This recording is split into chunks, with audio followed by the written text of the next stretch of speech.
Welcome back guys.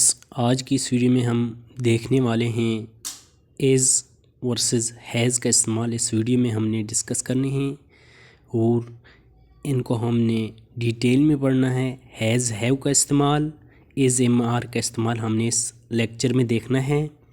और जैसा कि आप जानते हैं कि 99% लोग इस को नहीं समझते और इस तरह की गलतियां करते हैं, तो आपने इस वीडियो को देखना है और मैं उम्मीद करता हूँ आपका कन्फ्यूजन दूर होगा इस वीडियो देखने के बाद। अभी तक अगर आपने चैनल को सब्सक्राइब नहीं किया है तो चैनल को जल्दी से सब्सक्राइब करें ताकि मज़ीद वीडियोज़ आप तक पहुँच सकें। आज का बहुत ही इम्पोर्टेंट लेसन है, इसको आपने देखना है, आपने बार बार वीडियो देखनी है और रिपीट करना है। मैं उम्मीद करता हूँ ये आपका कन्फ्यूजन दूर होगा। सो बिना टाइम के वेस्ट लेट्स स्टार्ट। सबसे पहले जो हमारे पास है first point is use of has have plus third form of verb. इसको हम देखते हैं ये क्या स्ट्रक्चर है, कौन सा है। ये जो स्ट्रक्चर है, this structure is used in active voice. ये एक्टिव वॉइस में इस्तेमाल होता है। इसे प्रेजेंट परफेक्ट टेंस भी कहा जाता है, यह आपने याद रखना है। ये जो अगला है आपने स्ट्रक्चर को याद रखना है। पहले हमने सब्जेक्ट लिखना है, उसके बाद हैज़ या हैव लिखना है, उसके बाद plus third form of verb. इस तरह इसका हमने यूज़ करना है। आगे भी हम देखते हैं। आगे जो मेरे पास है यूज़ है इसका, when the subject does the work. जब सब्जेक्ट काम करता है, the action is completed. Action complete मुकम्मल हुआ होता है, but its effect is still present. इसका जो इफेक्ट होता है वो प्रेजेंट ही रहता है, लेकिन कंप्लीट होता है, मुकम्मल होता है। अगला हम देखते हैं नेक्स्ट। आगे जो हमारे पास है गाइस, एग्जांपल्स हमने डिस्कस करनी है। जैसा कि हमारे पास है, मैंने अपना काम मुकम्मल कर लिया है। इसकी इंग्लिश होगी I have finished my work. यहाँ पे जो फिनिश्ड है ये थर्ड फॉर्म है।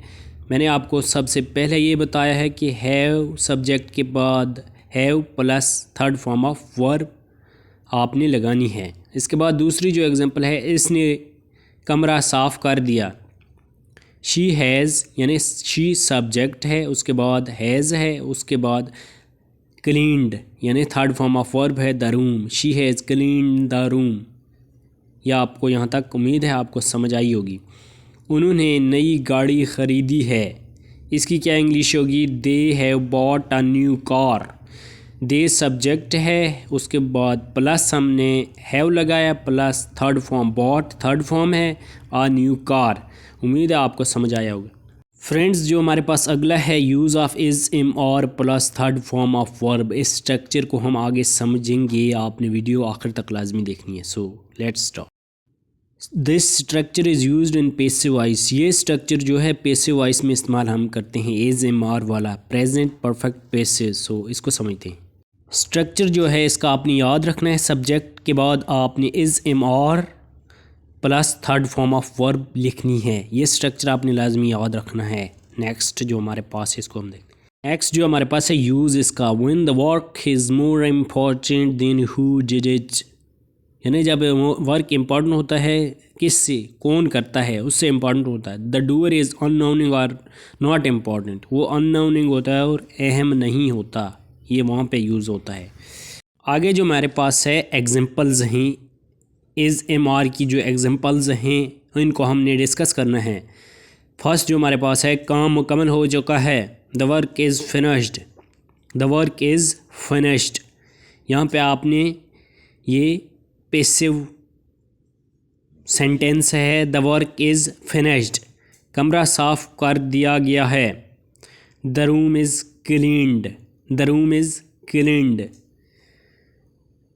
ये भी पैसिव सेंटेंस है।